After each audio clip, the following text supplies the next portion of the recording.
तो देखिए last class में हम लोग प्रिज्म के अंदर है ना लाइट का डिस्पर्सन कॉन्सेप्ट तक गए थे। लाइट का डिस्पर्सन एक ऐसा फेनोमेना है जिसमें अगर आप व्हाइट लाइट को किसी प्रिज्म से पास करते हैं तो व्हाइट लाइट अपने कंस्टिट्यूएंट वेवलेंथ में स्प्लिट कर जाता है, टूट जाता है, इंटर करेगा व्हाइट लाइट, दूसरी तरफ जो निकलेगा वो अपने कलर्स में टूटा हुआ लाइट निकलेगा, रेड वायलेट ये सब करके अलग निकलेगा। ऐसा फेनोमेना जिसमें लाइट को जब आप प्रिज्म से पास करें वो अपने कंस्टिट्यूएंट वेवलेंथ में ब्रेक कर जाए, टूट जाए, उसको आप डिस्पर्सन कहते हैं। इसका बेसिक कॉज क्या था? तो आपको लास्ट में सिखाया गया था कि देखिए भाई हर कलर का अपना एक वेवलेंथ है, उस वेवलेंथ के हिसाब से हर कलर का अपना अपना एक रिफ्रैक्टिव इंडेक्स मटेरियल शो करेगा। जब आप व्हाइट लाइट को प्रिज्म से पास करते हैं तो अलग अलग रिफ्रैक्टिव इंडेक्स हर कलर का होने की वजह से सबका डिविएशन, एंगल ऑफ डिविएशन अलग अलग होता है। सबसे कम डिविएशन रेड का होता है और सबसे ज्यादा डिविएशन वायलेट का। तो जब लाइट दूसरे साइड से बाहर आता है तो उसमें रेड और बाकी सारा कंस्टिट्यूएंट कलर एक दूसरे से दूर होता है, एक दूसरे से दूर होता है। लाइट अब स्प्रेड करके अपने कंस्टिट्यूएंट कलर्स में ब्रेक कर जाता है, इसको आप डिस्पर्सन कहते हैं। डिस्पर्सन में हम लोगों को 3-4 टेक्निकल वर्ड्स है उसका मीनिंग क्लियर रखना है। एक होता है मीन डिविएशन, एक होता है dispersive power. Mean deviation, dispersive power, इन सब चीजों को एक एक करके हम लोग को देखना है और समझना है। ठीक है, चलो आज स्टार्ट करते हैं अपना कॉन्सेप्ट। आगे concept of mean deviation, del mean. आपके पास व्हाइट लाइट है विब्रियो,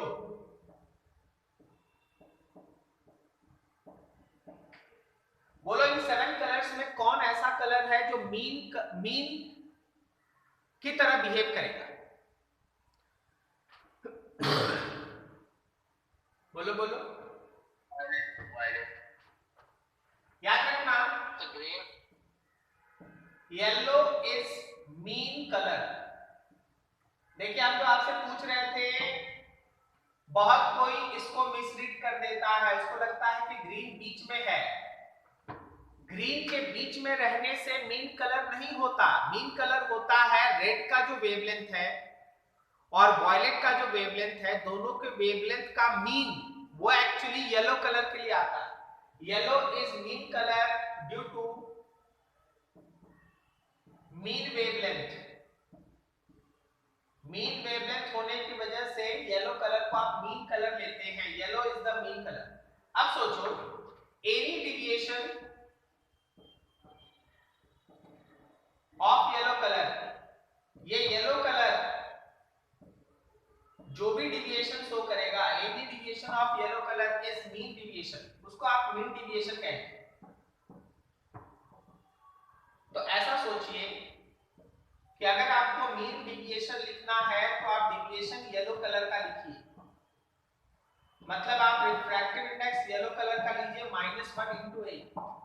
लास्ट आप पढ़े थे ना कि angle of deviation is equals to mu -1 into a, तो आपको म्यू किसका लेना है? येलो कलर का। Yellow colour is the mean colour. Why? ये बीच में है इसलिए? नहीं, ये बीच में नहीं है, बीच में तो रेड है, सॉरी ग्रीन है, ये है थोड़ा साइड में, लेकिन इसका जो वेवलेंथ है वो रेड और वायलेट के वेवलेंथ का मीन आता है, इसलिए yellow colour is taken as a mean colour. क्या मेरी बात समझ में आ रही है आपको? Yes sir. तो कोई भी अगर बोलेगा मीन डिविएशन, तो मीन डिविएशन का मतलब है येलो कलर का डिविएशन, जिसमें आप रिफ्रैक्टिव इंडेक्स येलो कलर वाला लेंगे -1 into angle of prism. This is the first. Second technical word is that is called angle of dispersion. Angle of dispersion ये क्या होता है? फिगर वाइज देखिए, फिगर में सब ये प्रिज्म है, ये प्रिज्म का रिफ्रैक्टिंग एंगल है। व्हाइट लाइट इधर से इंटर किया, व्हाइट लाइट इधर से इंटर किया। अगर यहां पे कोई प्रिज्म नहीं होता तो ये व्हाइट लाइट सीधा सीधा निकल जाता, लेकिन जैसा कि हम लोग पढ़ रखे हैं सबसे कम डिविएशन रेड का और सबसे ज्यादा डिविएशन वॉयलेट का। तो ये जो डिविएशन है that is for red and this is for violet. जरा गौर करना, मान लो एक न्यूमेरिकल डाटा कि वॉयलेट कलर का डिविएशन है 43 डिग्री वॉयलेट कलर का डिविएशन है 43 डिग्री और रेड कलर का डिविएशन है 40 डिग्री 40। तो जरा बताओ तो ये बीच का एंगल, ये दोनों के बीच का एंगल कितना है? 3 degree. Deviation of violet minus deviation of red, deviation of violet minus deviation of red, and that difference in deviation of violet and red is called angle of dispersion. Angle of dispersion is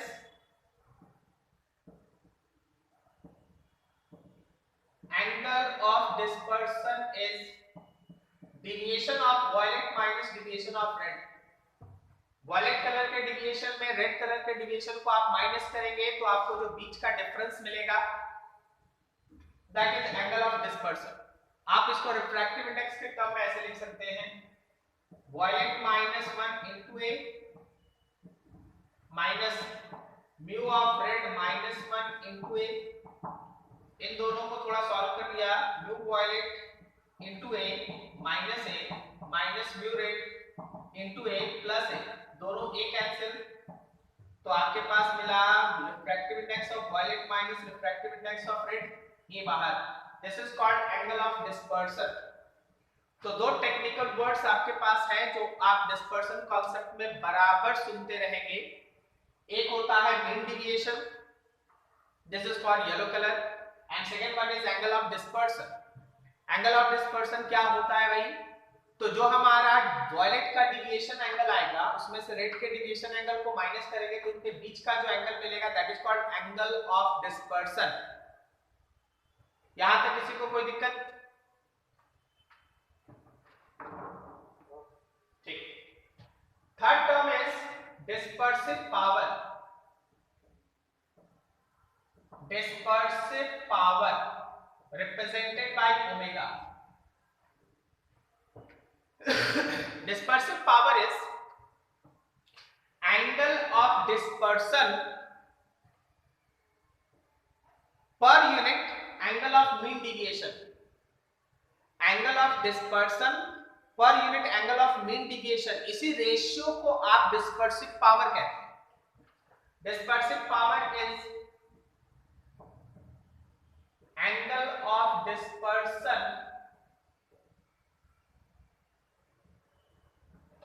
per unit angle of mean deviation. Angle of dispersion per unit angle of mean deviation, मतलब आप ऐसे समझो कि dispersive power is violet में से red को यहां minus किया और नीचे मीन का डिविएशन लिया। मीन का डिविएशन कहने का मतलब येलो कलर का डिविएशन लिया। तो जो एंगल ऑफ डिस्पर्सन है उसमें जब हम लोग मीन डिविएशन से डिवाइड करते हैं, एंगल ऑफ डिस्पर्सन में जब हम लोग मीन डिविएशन से डिवाइड करते हैं तो जो रेशियो आपके पास आता है उस रेशियो को आप डिस्पर्सिव पावर कहते हैं, ओमेगा, डिस्पर्सिव पावर। थोड़ा ये दोनों डाटा उठा के वहां रख लो। देयरफॉर यहां आप लिखोगे violet minus red into A और नीचे आप लिखोगे mu of yellow minus 1 into A, दोनों ए कैंसिल, तो dispersive power will be equals to violet minus red divided by yellow minus 1। ठीक है, ये रहा तुम्हारे पास ओमेगा का वैल्यू, डिस्पर्सिव पावर का value, violet minus red divided by yellow minus 1। ठीक है, कोई दिक्कत यहां तक समझने में? Dispersive power, angle of dispersion, angle of mean deviation, तीनों टॉपिक एकदम क्लियर होना चाहिए, तब फिर आगे चीज समझ में आएगा। यहां तक किसी को कोई डाउट?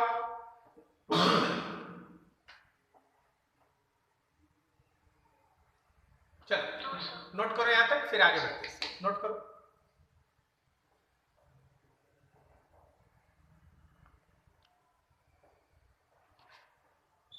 देखिए इसी प्रिज्म में जो अभी तक आप सीखे एक बात तय है कि प्रिज्म से अगर आप लाइट को पास कीजिएगा, एक सिंगल प्रिज्म से अगर आप लाइट को पास करेंगे तो लाइट अपने पाथ से मुड़ेगा भी और लाइट अपने कंस्टिट्यूएंट कलर्स में टूटेगा। फिर से, कोई भी सिंगल प्रिज्म से, अकेला प्रिज्म से अगर आप व्हाइट लाइट को पास कीजिएगा तो लाइट जिस रास्ते से जा रहा था उससे घूम जाएगा, मतलब उसमें डिविएशन जरूर होगा और वो अपने कंस्टिट्यूएंट कलर्स में टूटेगा भी, आप उसको रोक नहीं सकेगा। अकेला प्रिज्म, सिंगल प्रिज्म यूज करके लाइट का डिविएशन भी होगा और लाइट का डिस्पर्सन भी होगा। एक ऐसा टेक्निकल वर्ड हम आपसे बात कर रहे हैं, हम क्या बोल रहे हैं कि एक सिंगल प्रिज्म में चाहे कितना भी महंगा से महंगा प्रिज्म बना लो, लाइट का डिविएशन जरूर होगा, मतलब अपने ओरिजिनल पाथ से घूमेगा जरूर, और लाइट का डिस्पर्सन जरूर होगा। अगर उसमें एक से ज्यादा लाइट के अंदर अगर एक से ज्यादा वेवलेंथ वाला कलर है तो लाइट अपने कंस्टिट्यूएंट वेवलेंथ में टूट जाएगा, कलर्स में टूट जाएगा। तो एक सिंगल प्रिज्म में डिविएशन भी होगा और डिस्पर्सन भी होगा। तो बार बार एक बात आपसे स्ट्रेस किया जा रहा है कि एक अकेला प्रिज्म डिस्पर्सन भी प्रोड्यूस करेगा, डिविएशन भी होगा। इसका मतलब अगर हम लोग एक रिक्वायर्ड कंडीशन में दो प्रिज्म को आपस में कंबाइन करें, जिसको हम लोग कॉम्बिनेशन ऑफ प्रिज्म कहते हैं, तो हम लोग दो कंडीशन अपने तरीके से ऑब्टेन कर सकते हैं। एक कंडीशन होता है dispersion without deviation. Dispersion, light disperse होगा, टूटेगा, लेकिन डिविएशन नहीं होगा, जिस रास्ते पे पहले था उसी के पैरेलल निकलेगा। इसको कहते हैं डिस्पर्सन विदाउट डिविएशन। और दूसरा कंडीशन होता है deviation without dispersion. Deviation without dispersion, इसका मतलब व्हाइट लाइट इंटर किया, डिस्पर्सन नहीं है तो निकलने वाला भी लाइट व्हाइट होगा, लेकिन जिस रास्ते पे पहले था कुछ ना कुछ मुड़ जाएगा। तो उसी दो तरह के कॉम्बिनेशन को आप आगे डिस्कस करने जा रहे हैं।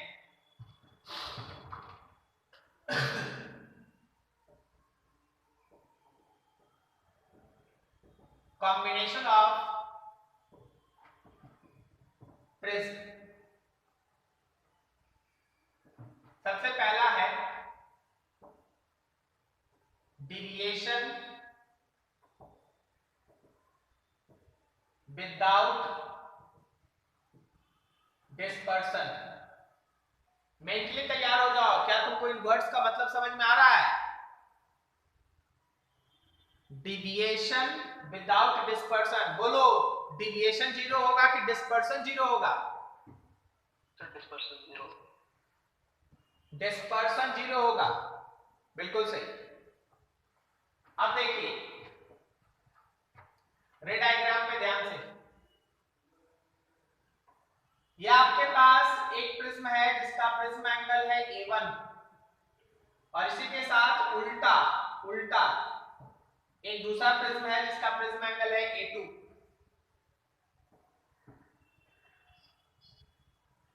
ये लाइट इंटर किया है व्हाइट लाइट, यहां पे ये कंस्टिट्यूएंट वेवलेंथ में टूट गया, ऊपर रेड नीचे वॉयलेट। फिर दूसरा क्या किया, इन दोनों कलर्स को इस तरीके से लाके एक जगह मिला दिया, ये रेड ये वॉयलेट, और फिर यहां से फिर से व्हाइट लाइट ही बाहर निकल गई,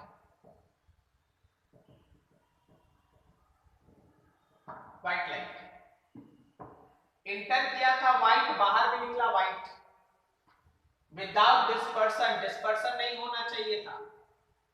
तो सर कोई भी प्रिज्म ऐसे ही उल्टा करके जोड़ देंगे तो बात हो जाएगा क्या? नहीं नहीं, अभी कंडीशन निकालेंगे कि उसके लिए क्या क्या सेटिस्फाई करना चाहिए। ऐसा नहीं कि दो को प्रिज्म लीजिएगा उल्टा करके जोड़ दीजिएगा हो जाएगा, ऐसा नहीं हो, ठीक है?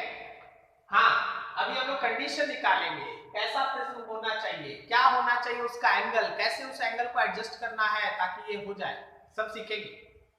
लेकिन अभी व्हाइट लाइट, लेकिन जरा गौर करना, इस व्हाइट लाइट का जो पाथ है, ये जो ओरिजिनल व्हाइट लाइट था इंसिडेंट, उसका जो और जो निकलने वाला व्हाइट लाइट है उसका पाथ उसके बीच एक एंगल है, तो यहां कोई ना कोई डिविएशन है। वर्ड्स पे ध्यान रखिएगा, डिविएशन कब बोल रहे हैं, डिस्पर्सन कब बोल रहे हैं। सुनिए इस फिगर को देख के बताओ, ओवरऑल दोनों प्रिज्म से पास होने के बाद लाइट का डिस्पर्सन जीरो है कि नॉन जीरो? जीरो है सर। और डिविएशन जीरो है कि non zero? Non zero. Very good. अब आइए यहां पर, for this combination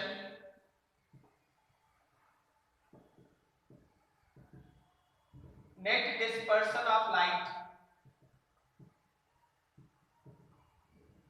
is equals to zero. ये तभी पॉसिबल है अगर एंगल ऑफ डिस्पर्सन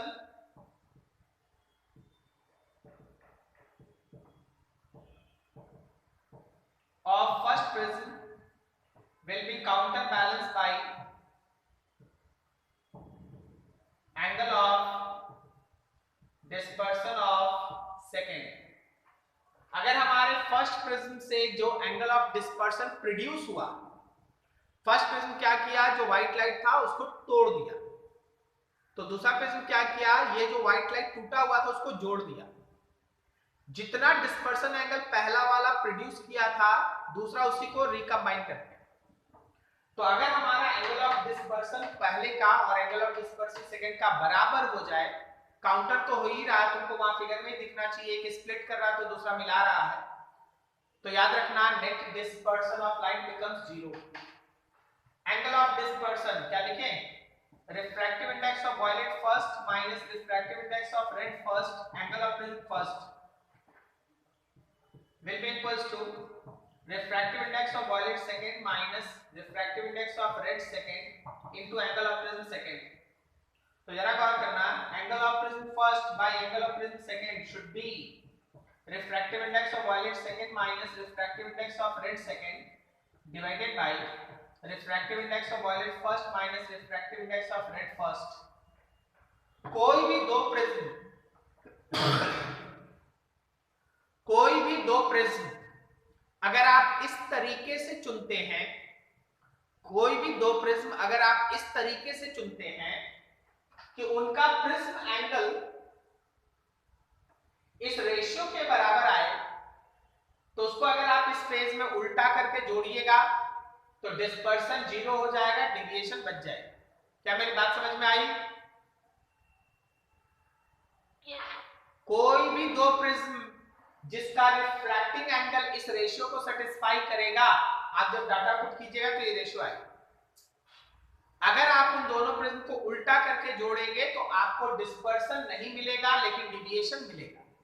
ठीक है, ये रहा आपके पास फर्स्ट कंडीशन कि प्रिज्म का कॉम्बिनेशन आप कैसे करें। This is the first condition. Second देखिए, डिस्पर्सन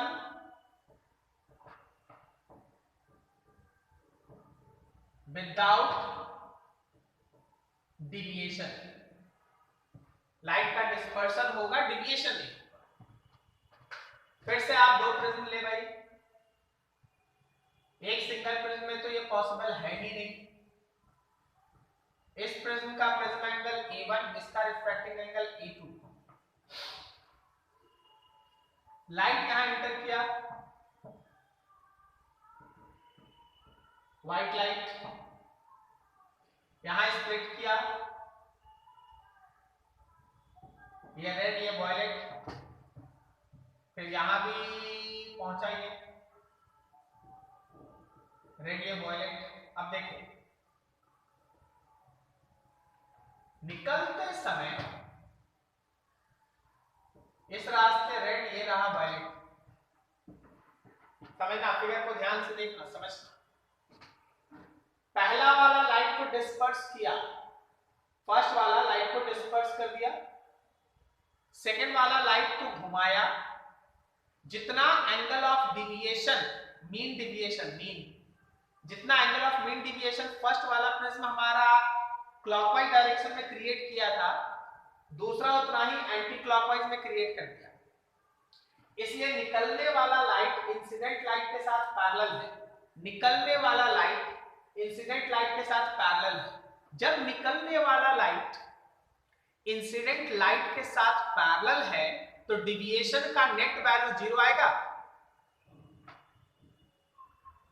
ठीक है। लेकिन इंटर कर रहा था व्हाइट लाइट, निकलने वाला लाइट रेड वायलेट सब टूटा हुआ है, तो क्या ये निकलने वाला लाइट डिस्पर्स लाइट होगा? Yes sir. तो इस बार कंडीशन ऐसे आना है आपके पास कि लाइट का डिस्पर्सन हो रहा है, मतलब व्हाइट लाइट अपने कंस्टिट्यूएंट में टूट रहा है, वो डिस्पर्सन हो रहा है, लेकिन डिविएशन नहीं हो रहा है, ठीक है, डिविएशन नहीं हो रहा। फॉर दिस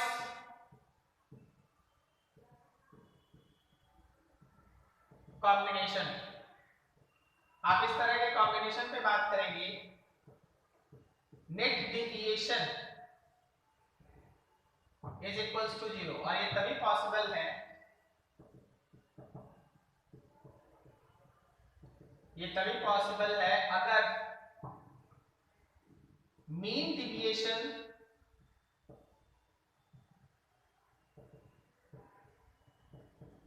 फर्स्ट का एंड मीन डिविएशन सेकेंड का ये दोनों बराबर, मीन डिविएशन फर्स्ट का और मीन डिविएशन सेकेंड का ये दोनों बराबर, ठीक है। तो देखिए while yellow color -1 into angle of prism first, yellow color 2 refractive index 1 into angle of prism second। अगर आप दो प्रिज्म का सिलेक्शन ऐसे करते हैं, अगर आप दो प्रिज्म का सिलेक्शन ऐसे करते हैं कि angle first by angle second will be equals to refractive index mean second -1, refractive index mean first -1, इसके बराबर है। अगर आपका दो प्रिज्म इस तरह से एंगल का रेशियो शो करेगा तो उनको जब आप उलट के जोड़ देंगे, यहां पर उलट करके जोड़ा गया है, तो उससे आपके सामने एक ऐसा कॉम्बिनेशन बनके तैयार होगा जिसमें लाइट का डिस्पर्सन होगा लेकिन डिविएशन नहीं होगा, लाइट का डिस्पर्सन होगा लेकिन डिविएशन नहीं होगा। Is this clear?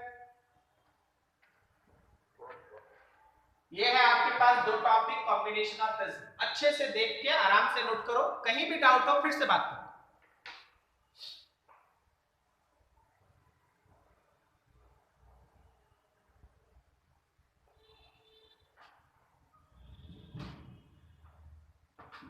देखो अगला टॉपिक जो हम लोग प्रिज्म में ऐड करने जा रहे हैं, this is TIR in case of prism।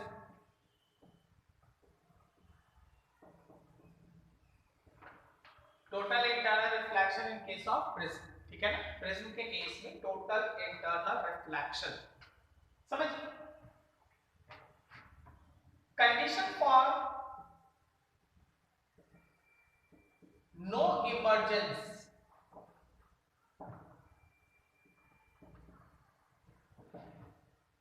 Condition for no emergence of light, मतलब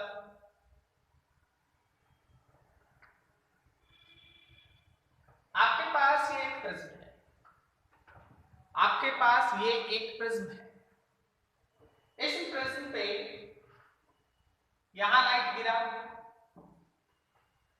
ऑब्वियसली इस नॉर्मल के साथ उसका कुछ एंगल ऑफ इंसिडेंस होगा, ऑब्वियसली जब ये दूसरी जगह पे गिरेगा तो ये एंगल ऑफ रिफ्रैक्शन होगा, R1 होगा। अब अगर आप ये चाहते हैं कि यहाँ पे TIR हो तो तुम लोग जरा सोच के बताना, A पॉइंट और B पॉइंट कहां चांस है TIR होने का, टोटल इंटरनल रिफ्लेक्शन होने का, A पे या B पे?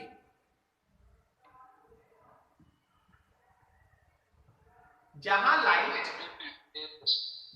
लाइट डेंसर से रेयर मीडियम में मूव करता है TIR वही होता है।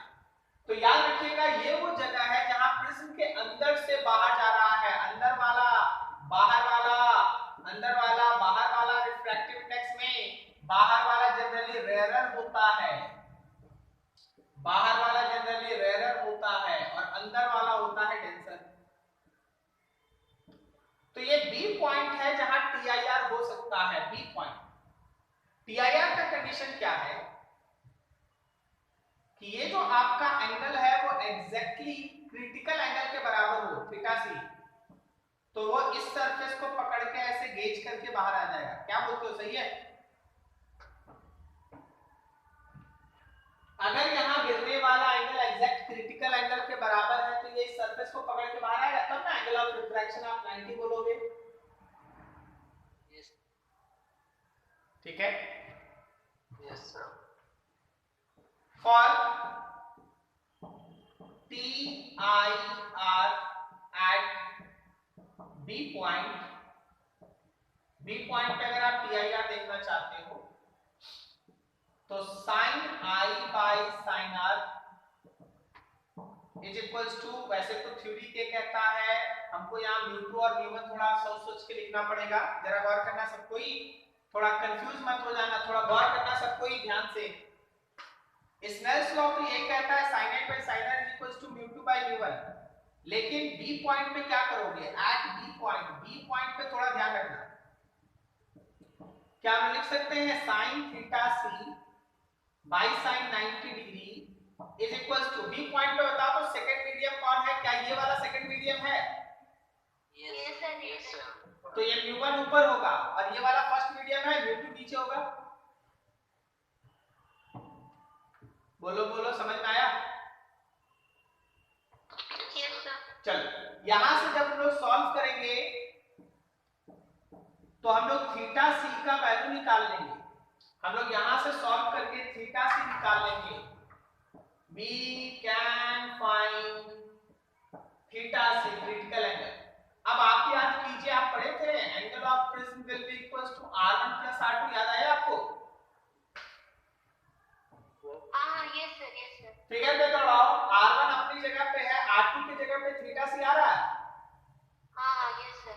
तो क्या हम लिख सकते हैं a is equals to r1 plus theta C, या फिर r1 is equals to a minus theta C. यहां से आपको r1 मिल गया, और जब r1 मिल गया, यूज स्नेल्स लॉ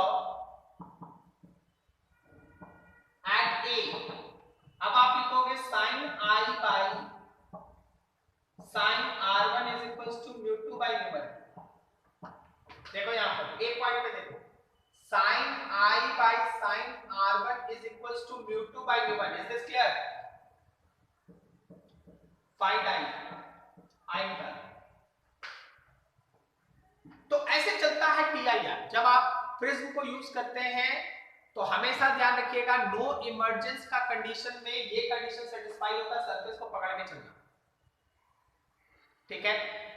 इससे ज्यादा एंगल पे रखिएगा तो भाई रिटर्न कर जाएगा इसी मीडियम में, रिटर्न कर जाएगा इसी मीडियम में, लेकिन कम से कम इतना एंगल चाहिए ताकि सरफेस को गेज करके निकले, इधर से निकलेगा नहीं, इधर से सरफेस से निकलेगा नहीं, इधर ही अंदर ही रह जाए। ठीक है? Condition for no emergence, no emergence, बाहर नहीं आना चाहिए, नो इमर्जेंस। इसी में रे डायग्राम के बेसिस पे बहुत सारा टोटल रिफ्लेक्टिंग प्रिज्म बनाया जाता है, total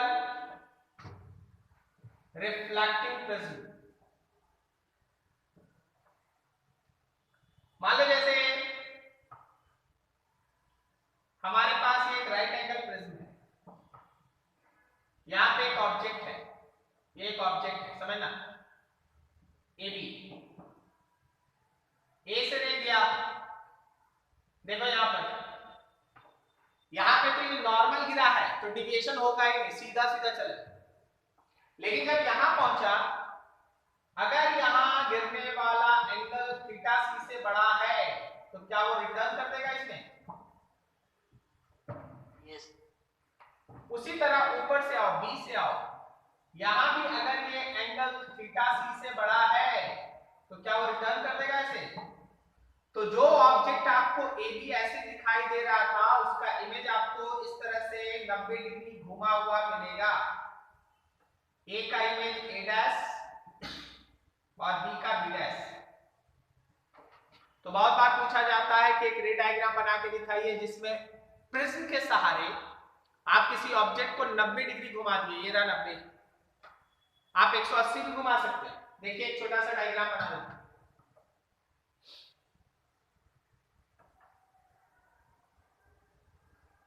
This will helps you to rotate 180 degree.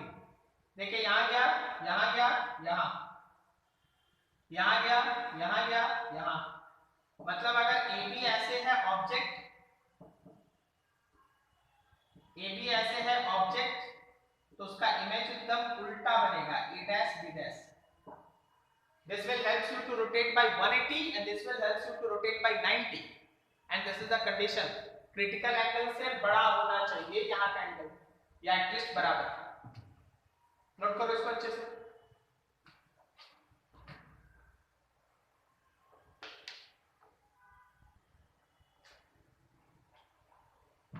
देखो प्रिज्म में है ना हर एक चीज आपको है ना धीरे धीरे, जो लास्ट डे से हम लोग स्टार्ट किए थे वो आज है धीरे धीरे खत्म की तरफ है।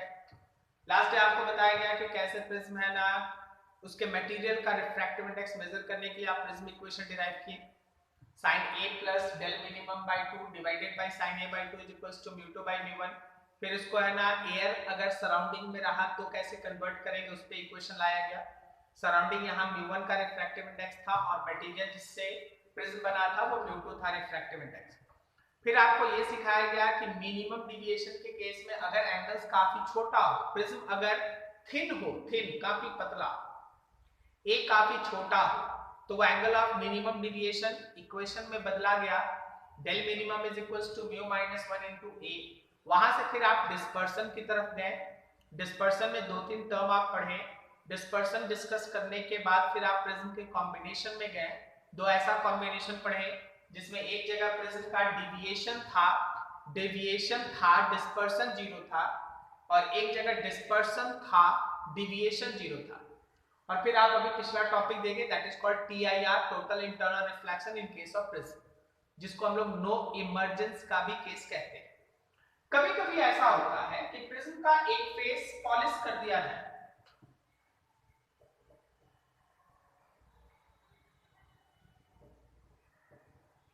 Polished face of prism. देखिए जिसमें बहुत बड़ा चीज कुछ नहीं है। आप ऐसा सोच लो कि मान लो ये हमारे पास एक प्रिज्म है, इसके इस फेस को आप पॉलिश कर दिए। जब आप उसके इस फेस को पॉलिश कर दिए, it behaves like plane mirror. ये प्लेन मिरर की तरह सर्व करना स्टार्ट करता है। अब प्लेन मिरर की तरह सर्व कर रहा है तो देख लो, मान लो जैसे यहां से एक रे आया, ठीक है, तो एक रे यहां कुछ प्रॉपर एंगल ऑफ इंसिडेंस के साथ आया, लॉ फॉलो किए, ये R1 पे आया यहाँ, जब ये यहाँ गिरा तो यहाँ पे एक एंगल है R2, ये प्रिज्म एंगल। हमेशा आप इस रिलेशन को याद रखिएगा कि A will be equals to R1 plus R2 होता है। यहां से आपको R2 मिलेगा, जितने एंगल पे आया उसी एंगल से आया इस फेस पे। ये देखो R2 को R2, जब यहां आएगा ये जो पॉलिश फेस था वो क्या किया, वो कुछ नहीं किया, वो बस प्लेन मिरर की तरह उसको लौटा दिया, प्लेन मिरर की तरह उसको लौटा दिया। जब ये यहां आया है, यू हैव टू चेक, आपको चेक करना पड़ेगा कि अब आगे क्या होगा, आगे लाइट का रिफ्रैक्शन होगा कि टोटल इंटरनल रिफ्लेक्शन होगा। उसके लिए चेकिंग आप कैसे करेंगे, देखिए जरा ध्यान से। यहां पे जब आप नॉर्मल डालेंगे तो आप एक आई निकालेंगे, यहां आई, ये आई दो केस आपको कंटेन कराता है। अगर ये आई थीटा सी से बड़ा है, क्रिटिकल एंगल से बड़ा है, तो TIR होगा, और अगर यहां का आई थीटा सी से छोटा है तो रिफ्रैक्शन होगा। क्या मेरी बात समझ में आई आपको?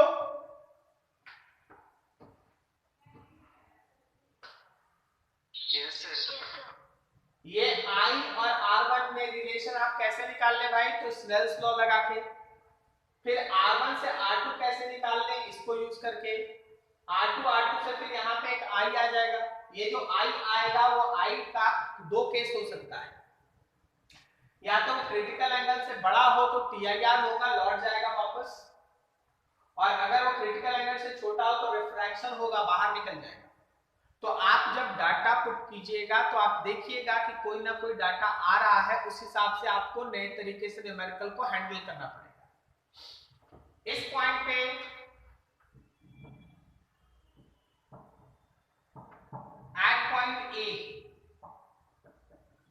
at point A use Snell's law। आप Snell's law लगाएं, sin I by sin R1 is equals to इसका refractive index mu2 by mu1। at point B use plane mirror का कॉन्सेप्ट लगाओ। at point C find I and then decide, क्या decide करना है कि TIR होगा कि रिफ्रैक्शन होगा। TIR होगा कि रिफ्रैक्शन होगा, इसको आपको यूज करके देखना है। ठीक है, ये रहा एक लास्ट सेक्शन इसका, ध्यान से देखो। जहां से न्यूमेरिकल बनाना पड़ेगी, छोटा बुक बड़ा बुक, क्वेश्चन में कभी आया है, कोई कंपटीशन में आ गया है, कहीं आपको दिख रहा है, जहां से क्वेश्चन बनाना पड़ेगी। लेकिन जितना पॉइंट्स आपको प्रीवियस क्लास में और आज के क्लास में पढ़ा दिया गया भाई, याद उतना याद रखिए। ठीक है, अब याद रखिए last, for any portion of prism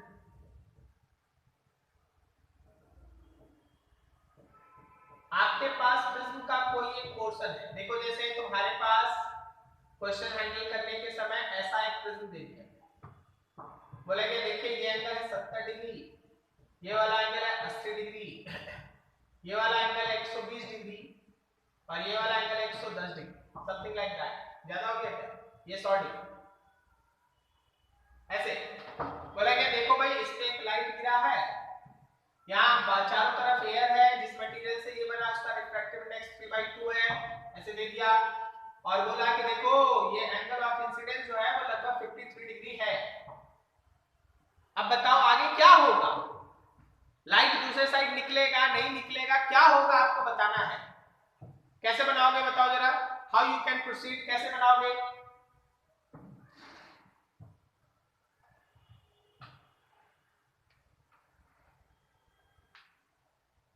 सबसे पहला काम, आप इस प्रिज्म को कंप्लीट करके प्रिज्म का प्रिज्म एंगल निकालिए।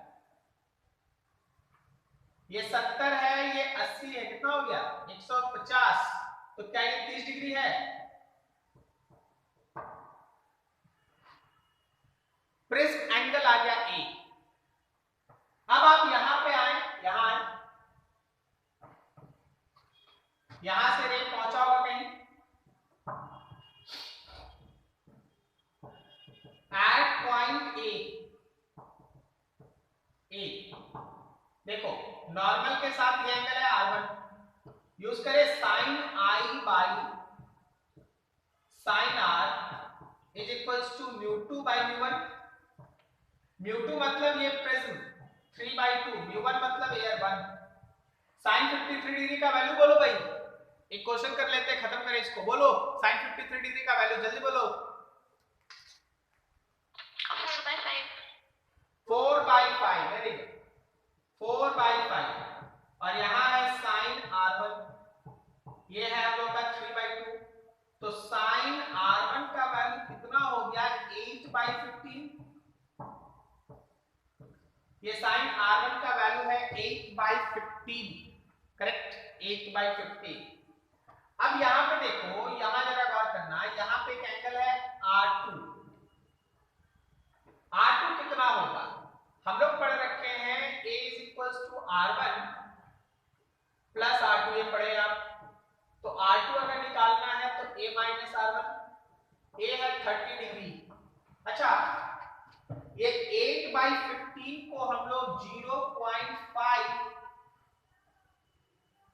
3 लिख दें?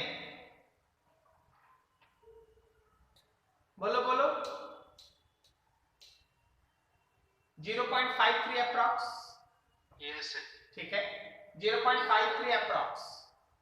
तो जरा आप सोच के बताइए, जरा आप सोच के बताइए कि आपका यहां से R1 का वैल्यू हो गया साइन इनवर्स 0.53। चलो ये R2 आ गया। अब आपको यहां पे निकालना होगा क्रिटिकल एंगल। इस पॉइंट पे B निकालो, B देखो, at B find critical angle theta C। तो आपको याद रखना चाहिए sin theta C is equals to μ2 by μ1, μ2 by μ1, 1 by 3/2। sin theta C is equals to 2 by 3, इसका मतलब 0.66।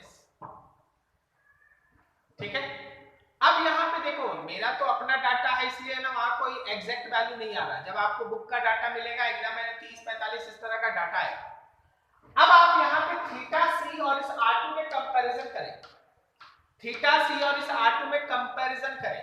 मेरा अपना मानना है कि R2 कम है, R2 बहुत कम है। अगर R2 कम है, अगर R2 कम है, थीटा सी बड़ा है, तो बताओ लाइट का रिफ्रैक्शन होगा कि टोटल इंटरनल रिफ्लेक्शन होगा?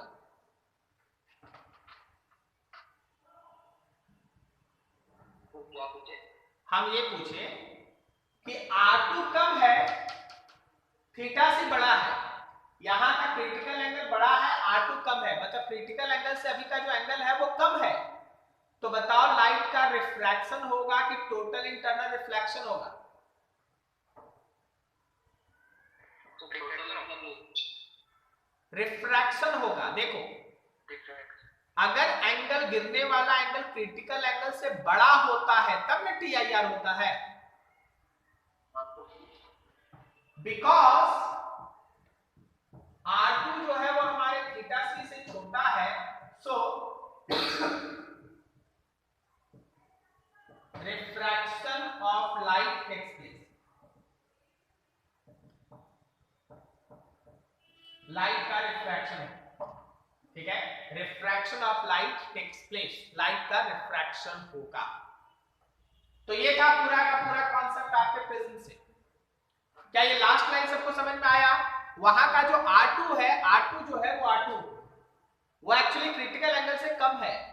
अगर क्रिटिकल एंगल से कम है तो रिफ्रैक्शन होगा, अगर क्रिटिकल एंगल से बड़ा होता तो टोटल इंटरनल रिफ्लेक्शन होता। ठीक है,